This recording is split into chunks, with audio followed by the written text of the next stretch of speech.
La enfermedad de Parkinson es uno de los trastornos neurodegenerativos del sistema nervioso central más común. Se caracteriza por la presencia de temblor de reposo, bradicinesia, rigidez y alteración de los reflejos posturales como signos cardinales de la enfermedad.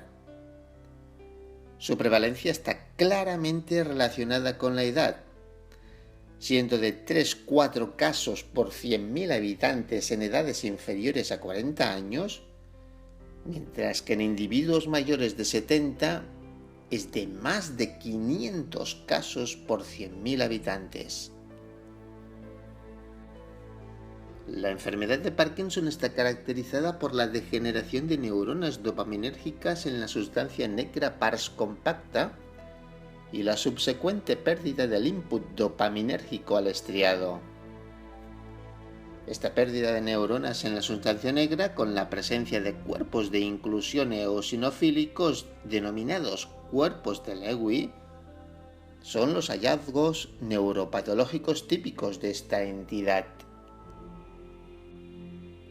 La disminución de dopamina provoca un desequilibrio entre los niveles de este neurotransmisor, que tiene poder inhibitorio sobre el movimiento, y otro neurotransmisor como es la acetilcolina, que tiene poder excitatorio sobre el movimiento. Este desequilibrio es el causante del mal control del movimiento que se produce en esta enfermedad.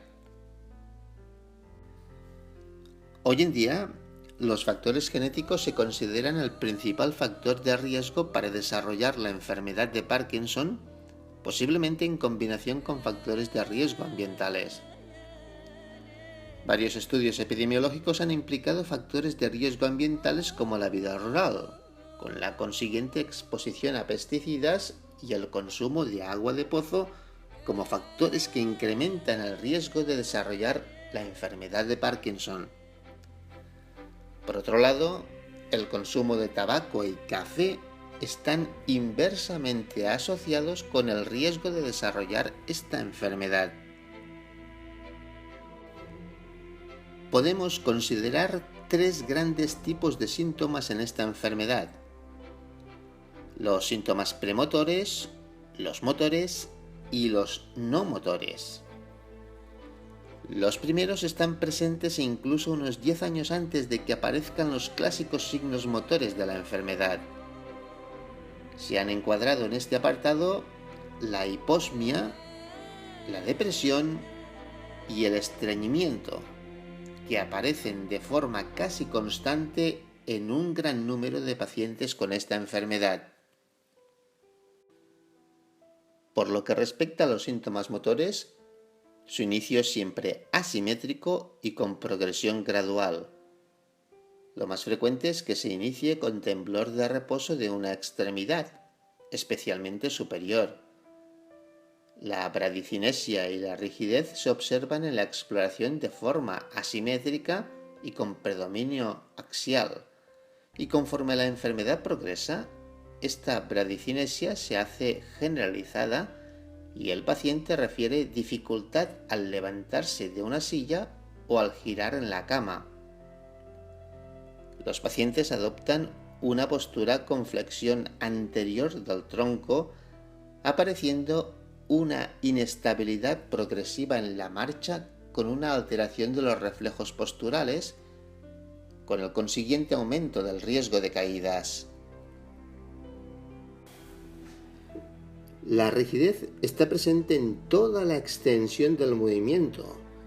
No depende de la velocidad del mismo y se produce tanto al flexionar como al extender la extremidad, aunque la flexión se afecta en fases más tempranas. Se la denomina clásicamente en rueda dentada porque, debido a su asociación con el temblor, se manifiesta en saltos.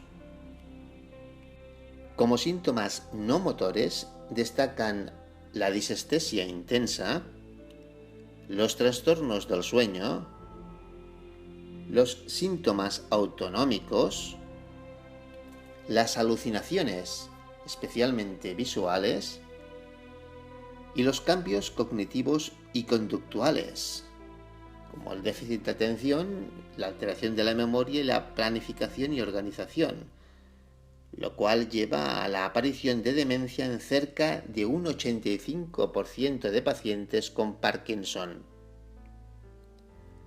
Aquí os muestro la clasificación de severidad de la enfermedad de Parkinson.